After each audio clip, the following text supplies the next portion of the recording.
China ಈಗ ಒಂದು ದೊಡ್ಡ ಮಟ್ಟದ ಸಾಧನೆ ಕೈ ಹಾಕ್ತಾ ಇದೆ. ಅದು ಸಾಧನೆ ಅನ್ಬೋದೋ ಇಲ್ಲ ಹುಚ್ಚು ಹಠ ಅಂತ ಹೇಳ್ಬೋದು, ಹೇಳೋದಕ್ಕಾಗೋದಿಲ್ಲ. ಕಾರಣ ಇಷ್ಟೇ, ಅರ್ತ್ ಕ್ರಸ್ಟ್ ಇಂದ ಸುಮಾರು 11,000 ಮೀಟರ್ ಹತ್ತತ್ರ 33,000 ಅಡಿಗಳು ಆಳದಲ್ಲಿ ರೀಚ್ ಆಗಿ ಅಲ್ಲಿರುವಂತ ಮ್ಯಾಗ್ಮಾದಿಂದ ಕೆಲವೊಂದನ್ನ ಪಡ್ಕೊಳ್ತೀವಿ ಅಂತ ಈಗ ಸಮುದ್ರದ ಆಳದಲ್ಲಿ ಒಂದು ಡ್ರಿಲ್ ಮಾಡ್ತಾ ಇದ್ದಾರೆ. ಇದು ಸುಮಾರು 33,000 ಅಡಿಗಳು ಆಳದಲ್ಲಿ ಡ್ರಿಲ್ ಮಾಡ್ತಾರೆ. ಇದರಿಂದ ಭೂಮಿಗೆ ಎಫೆಕ್ಟ್ ಆಗ್ಬೋದು ಅಂತ ಜಿಯೋಲಾಜಿಸ್ಟ್ ಹೇಳ್ತಾ ಇರೋದು.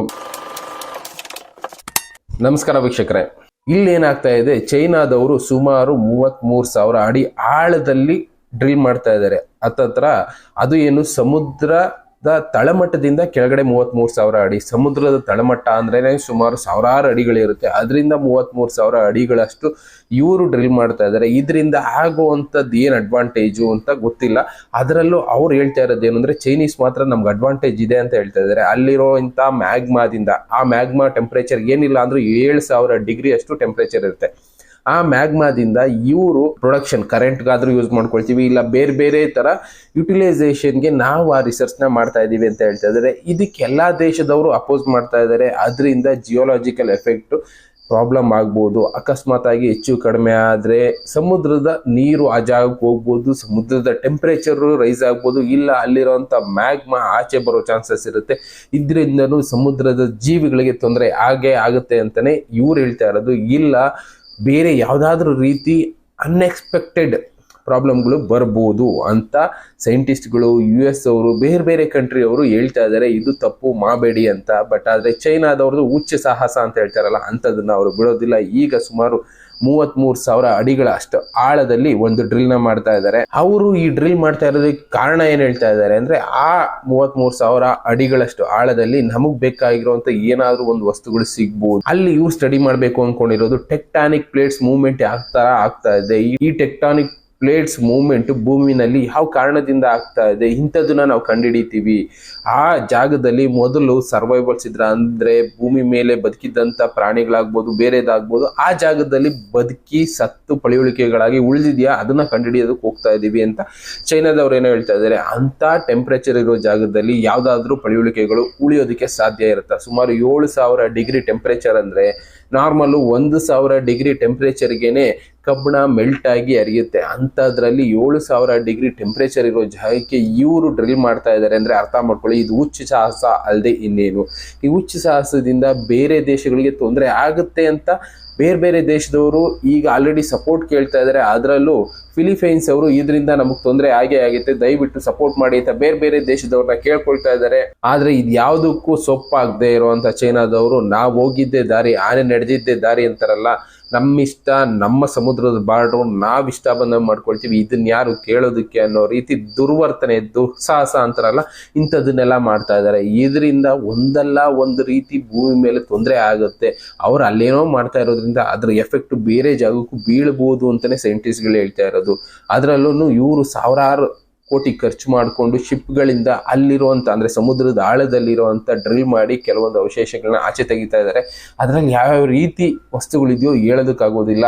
ನಾವು ಈಗಾಗಲೇ ನೋಡ್ತಾ ಇದೀವಿ, ಸಮುದ್ರದ ಟೆಂಪರೇಚರ್ ರೈಸ್ ಆಗ್ತಾ ಇದೆ, ಅದನ್ನ ಬಿಟ್ಟು ಐಸ್ ಕರಗಿ ಸಮುದ್ರ ಸೇರ್ತಾ ಇದೆ. ಈ ತರ ಕರಗ್ತಾ ಇರುವಾಗ ಕೆಲವೊಂದು ಬ್ಯಾಕ್ಟೀರಿಯಾಗಳು ಹುಟ್ಕೊಳ್ತಾ ಇದಾವೆ. ಇದರಿಂದ 108 ಕಾಯಿಲೆಗಳು ಬರೋದಕ್ಕೆ ಶುರುವಾಗೋಗಿದೆ. ಅದ್ರ ಜೊತೆಗೆ ಈ ಚೈನಾದವರು ಈ ರೀತಿ ಸಾಹಸ ಮಾಡ್ತಾ ಇರೋದ್ರಿಂದ ಬೇರೆ ಯಾವ್ದಾದ್ ರೀತಿ ಕಾಯಿಲೆಗಳು ಬರ್ಬೋದು, ಇಲ್ಲ ಬೇರೆ ಬೇರೆ ಹ್ಯೂಮನ್ ಕೈಂಡ್ಸ್ಗೆ, ಅಂದ್ರೆ ಮನುಷ್ಯರಿಗೆ ಯಾವ ರೀತಿ ತೊಂದರೆಗಳು ಬರ್ಬೋದು ಅಂತ ಸೈಂಟಿಸ್ಟ್ಗಳು ಭಯ ಪಡ್ತಾ ಇದ್ದಾರೆ. ಬಟ್ ಆದ್ರೆ ಚೈನಾ ಈ ದುಸ್ಸಾಹಸನ ನಿಲ್ಲಿಸ್ತಾ ಇಲ್ಲ. ಇದು ಬಂದು ಸುಮಾರು 590 ಅಡಿ ಅಗಲ, ಅಂದ್ರೆ ಎಷ್ಟು ಅಗಲ ಇರ್ಬೋದು ಲೆಕ್ಕ ಹಾಕೊಳ್ಳಿ. ಮಾಮೂಲಿ 30 ಅಡಿ 40 ಅಡಿ ಸೈಟ್ ನೋಡಿರ್ತೀವಿ, ಅದು ಇಷ್ಟು ಅಗಲ ಇರುತ್ತೆ. 590 ಅಡಿ ಅಂದ್ರೆ ಹತ್ತತ್ರ ಇವ್ರು ಕೊರಿತಾ ಇರೋ ಡ್ರಿಲ್ ಬಂದು ಒಂದು ಅರ್ಧ ಎಕರೆ 3/4 ಎಕರೆ ಜಾಗದಲ್ಲಿ ಇವರು ಡ್ರಿಲ್ ಕೊರಿತಾ ಇದ್ದಾರೆ. ಅಷ್ಟು ಅಗಲ ಇದೆ ಜಾಗ, ಒಂದು 3/4 ಎಕರೆ ಜಾಗ ಅಂದ್ರೆ ಆ ಜಾಗದಲ್ಲಿ ಡ್ರಿಲ್ ಕೊರಿತಾ ಇದ್ದಾರೆ. ಅಷ್ಟು ದೊಡ್ಡ ಮಟ್ಟದ ಹೋಲನ್ನ ಇವರು ಭೂಮಿನಲ್ಲಿ ಕೊರಿತಾ ಇದ್ದಾರೆ. ಅದು ಏನು ಮ್ಯಾಗ್ಮಾ ತನಕ ರೀಚ್ ಆಗೋದಕ್ಕೆ. ಮ್ಯಾಗ್ಮಾ ತನಕ ರೀಚ್ ಆದ್ರೆ ಅಷ್ಟು ದೊಡ್ಡ ಹೋಲಿಂದ ಮಾಮೂಲಿಯಾಗಿ ಅಗ್ನಿ ಪರ್ವತಗಳು ಸಿಡಿತಾ ಹೋಗುತ್ತಾ ತುದಿನಲ್ಲಿ ಅಷ್ಟು ಹೋಲ್ ಇರುತ್ತೆ. ಅಂತ ಹೋಲನ್ನ ಇವ್ರು ಕೊರೆದು ಆ ಲೆವೆಲ್ಗೆ ರೀಚ್ ಆಗ್ತಾ ಇದ್ದಾರೆ. ಅಲ್ಲಿ ಏನಾದ್ರು ರೀಚ್ ಆದಾಗ ಅಪ್ಪಿ ತಪ್ಪಿ ಆ ಪ್ರೆಷರ್, ಭೂಮಿ ಒಳಗಡೆ ಇರುವಂಥ ಪ್ರೆಷರ್ ಎಷ್ಟು ಟನ್ ಇರುತ್ತೆ ಪ್ರೆಷರ್ ನಮಗೆ ಗೊತ್ತು, ಎಷ್ಟು ಹೀಟ್ ಇರುತ್ತೆ ಗೊತ್ತು. ಮಾಮೂಲಿಯಾಗಿ ವಾಲ್ಕೆನೆಗಳು ಸಿಡಿದಾಗಲೇ ಅದ್ರ ಪ್ರೆಷರ್ನ ತಡ್ಕೊಳಕ್ಕಾಗದೆ ಎಷ್ಟೋ ಭೂಭಾಗಗಳು ನಾಶ ಆಗೋಗಿದೆ. ಅಂಥ ಪರಿಸ್ಥಿತಿಗೆ ಇವರು ತಗೊಂಡೋಗಿ ಈಗ ಭೂಮಿನ ನಿಲ್ಲಿಸ್ತಾ ಇದ್ದಾರೇನೋ.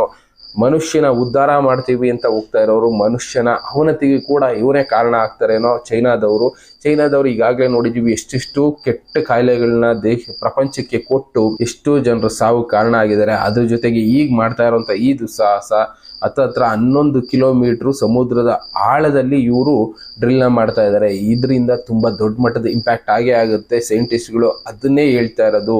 ಇವರು ಒಂದು ಶಿಪ್ಗಳಲ್ಲಿ ಲ್ಯಾಬೊರೇಟರಿಗಳನ್ನ ಸೆಟಪ್ ಮಾಡಿಕೊಂಡು ಆ ಲ್ಯಾಬೊರೇಟರಿಗಳಲ್ಲಿ ರಿಸರ್ಚ್ ಮಾಡ್ತಾ ಇದ್ದೀವಿ ಅಂತ ಅಲ್ಲಿ ಹೋಲ್ ಮಾಡ್ತಾ ಇದ್ದಾರೆ. ಇದರಿಂದ ನಿಜವಾಗ್ಲೂ ಅಡ್ವಾಂಟೇಜ್ ಆಗುತ್ತೋ ಇಲ್ವೋ ತುಂಬಾ ದೊಡ್ಡ ಪ್ರಶ್ನೆ. ಎಂತಕ್ಕೆ ಅಂದ್ರೆ ಆಲ್ರೆಡಿ ನಮಗ್ ಗೊತ್ತಿರೋ ಹಂಗೆ ಬಿಗ್ ಬ್ಯಾಂಗ್ ಟ್ರಯಲ್ ಮಾಡೋದಕ್ಕೋಸ್ಕರ ಈ ಯುರೋಪ್ ಸರೌಂಡಿಂಗ್ ಅಲ್ಲಿ ಒಂದು ದೊಡ್ಡ ಮಟ್ಟದ ಹೋಲ್ ಮಾಡಿ ಅಲ್ಲಿ ಈ ಮ್ಯಾಗ್ನೆಟಿಕ್ ಫೀಲ್ಡ್, ಎಲೆಕ್ಟ್ರಾನ್ಸ್, ನ್ಯೂಟ್ರಾನ್ಸ್ ಎಲ್ಲ ಟ್ರಯಲ್ಸ್ ಎಲ್ಲ ಮಾಡಿದ್ರು. ಬಟ್ ಆದ್ರೆ ಅದು ಫೇಲ್ಯೂರ್ ಆಯ್ತು. ಅದಕ್ಕೆ ಇಂಡಿಯಾದವ್ರು ಕೂಡ ಸ್ಪಾನ್ಸರ್ ಮಾಡಿದ್ರು. ಆಮೇಲೆ ಅವ್ರಿಗೆ ಗೊತ್ತಾಗಿತ್ತು ಇದರಿಂದ ಫ್ಯೂಚರ್ ಅಲ್ಲಿ ಏನಾದ್ರು ತೊಂದರೆ ಆಗ್ಬೋದು ಅರ್ಥ್ಗೆ. ಅದರಿಂದ ಆ ಪ್ರಾಜೆಕ್ಟ್ ನ ಅಲ್ಲಿಗೆ ಎಂಡ್ ಮಾಡಿದ್ರು. ಅದೇ ರೀತಿ ಚೈನಾದವ್ರು ಈಗ ಮಾಡ್ತಾ ಇರೋ ಪ್ರಾಜೆಕ್ಟ್ ಅವ್ರು ಮಾತ್ರ ಮಾಡ್ತಾ ಇರೋದ್ರಿಂದ ಅವರು ನಿಲ್ಲಿಸ್ತಾ ಇಲ್ಲ. ಬೇರೆ ದೇಶಗಳು ಸಪೋರ್ಟ್ ಇದ್ದಿದ್ರೆ ನಿಲ್ಲಿಸ್ಬಿಡ್ಬೇಕಾಗಿತ್ತೇನೋ. ಇಲ್ಲೇನಾಗಿದೆ, ಆ ದೇಶದವ್ರು ಮಾತ್ರ ಅವರೇ ಬಂಡವಾಳ ಹಾಕೊಂಡು ಮಾಡ್ತಾ ಇರೋದ್ರಿಂದ ಇದನ್ನ ಅವರು ನಿಲ್ಲಿಸ್ತಾ ಇಲ್ಲ. ಅರ್ಥಲ್ಲಿ ನಾವು ನೋಡ್ಬೋದು ಯಾವ ಲೆವೆಲ್ಗೆ ಮ್ಯಾಗ್ಮಾ ಅನ್ನೋದಿದೆ ಅಂತ. ಹತ್ತತ್ರ ಒಂದು 15,000 ಮೀಟರ್ಗಳಷ್ಟು ಮ್ಯಾಗ್ಮಾ ಅನ್ನೋದಿದೆ. ಟೆಂಪ್ರೇಚರ್ 7,000 ಡಿಗ್ರಿ ಇದೆ. ಅದ್ರ ಒಳಗಡೆ ಹೋಗ್ತಾ ಹೋಗ್ತಾ ಇನ್ನ ಟೆಂಪ್ರೇಚರ್ ರೈಸ್ ಆಗ್ತಾ ಹೋಗುತ್ತೆ. ಅರ್ತ್ ಕೋರ್, ಇನ್ನರ್ ಕೋರ್ ಹೋಗ್ಬೇಕು ಅಂದ್ರೆ ಸುಮಾರು 15,000 ಡಿಗ್ರಿ ತನಕ ಟೆಂಪ್ರೇಚರ್ ಇರುತ್ತೆ ಅಂತ ಸೈಂಟಿಸ್ಟ್ಗಳು ಹೇಳ್ತಾರೆ.